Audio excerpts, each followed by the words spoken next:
How to become an excellent student of English literature?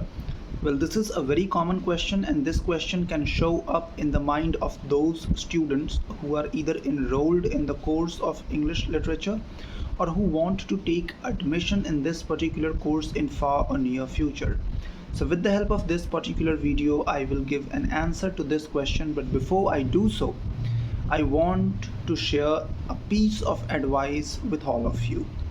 See, I believe that those students who are enrolled in the course of English literature will watch this video, but those students who wish to take admission in this particular discipline in far or near future are also going to watch this video. So this particular piece of advice is predominantly for those students. Look, students, if you want to take admission in the discipline of English literature, make sure that you get into the best institution possible.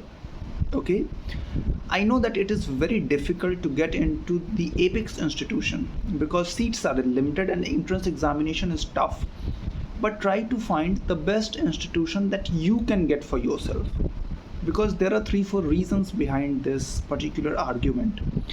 So once you get inside a very good institution, you will not need these types of videos.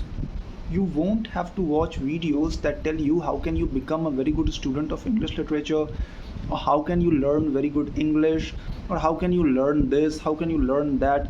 Okay, you won't have to watch such videos. The institution will do everything for you. The institution will provide everything to you, right from exposure to good standard knowledge. In fact, the institution will actually teach you how to walk, dress, and speak properly. So get into a good institution that has got great culture, okay, great professors. In fact, the standard of the students who go and take admission there is good. So go there. Okay, now coming to the points. Now here are 5 points. These are basically 5 habits that if you bring inside of you, these qualities, if you bring them inside of you, you can become an excellent student of English literature. So the first point: improve your knowledge of English language. First of all, understand this thing that English language and English literature, well, these two are not two different or separate things. These two are linked. So improve your knowledge of English language. And how can you do so? You can simply improve your knowledge of grammar. You can practice grammar exercises. Once you are done with grammar, move to the composition section. Use whatever you have learned from the grammar section into the composition section and the exercises that are available in the composition section of English grammar and composition book, because barely and rarely you will find a book that only contains the grammar portion or the composition portion. Most of the grammar books which are available in the market go by the name English grammar and composition for so and so class. Okay, understand syntax, enrich your vocabulary, learn new words. You can learn idioms and phrases. You can learn, proverbs. Okay, antonyms, synonyms. Just learn those things. Okay, improve your writing style, because you have to learn 3-4 types of writing style if you want to become a very good student of English literature, because there are expectations from you and you have to live up to them. Reading speed is also a very important factor. If you want to become good student of literature, improve your reading speed, because comprehensions show up in the examination. Comprehensions come in the examination that you will take after the completion of your graduation or your post-graduation. Okay, keep these things in your mind and don't overlook these points. Okay, now second point is cover your entire syllabus.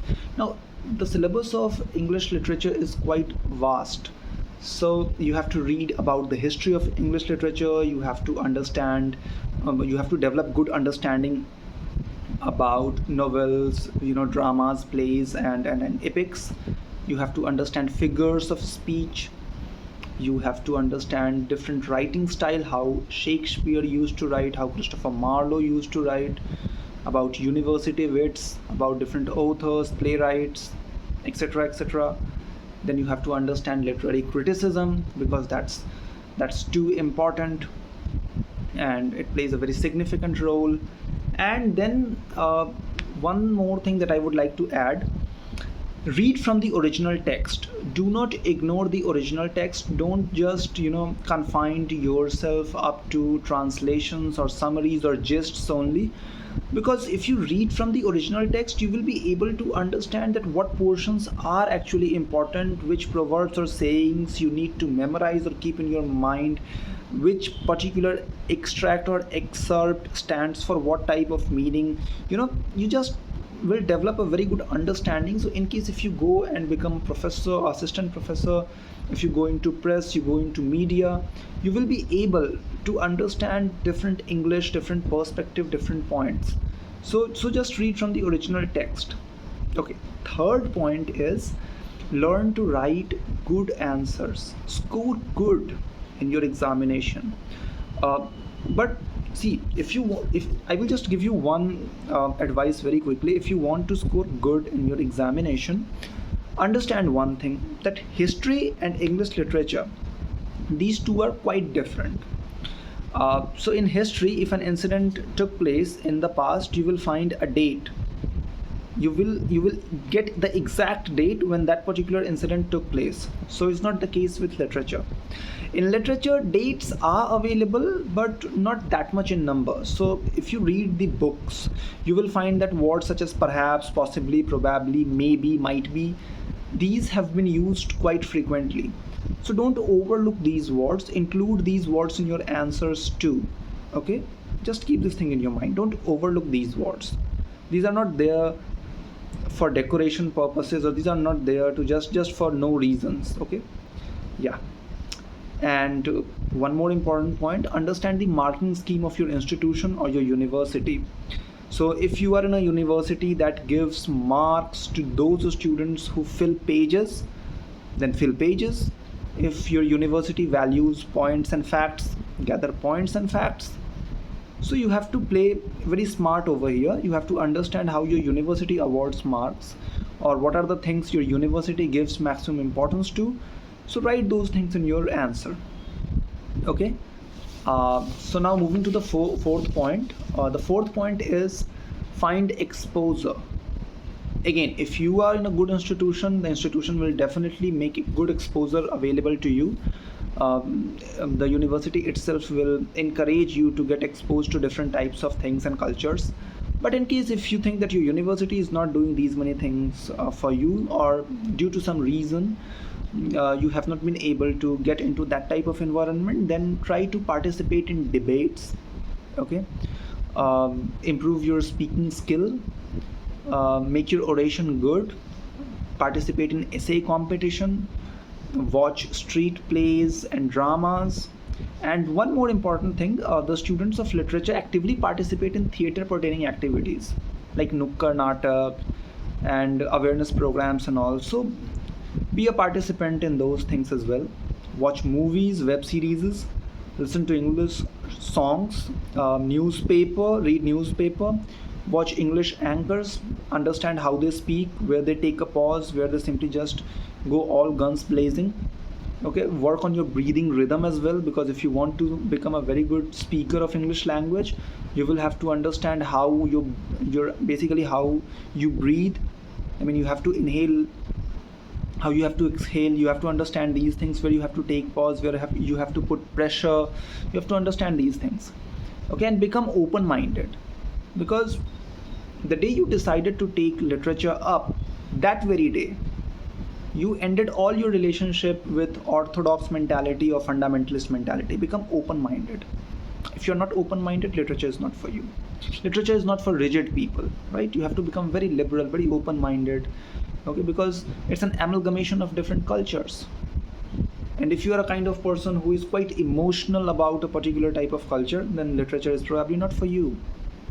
And fifth point, this is my favorite point: maintain good friend circle.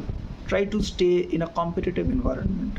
Why I am saying so? Because, for example, you have a goal, you want to achieve that goal, and the people you are surrounded with are no more interested in that goal. They have different goals.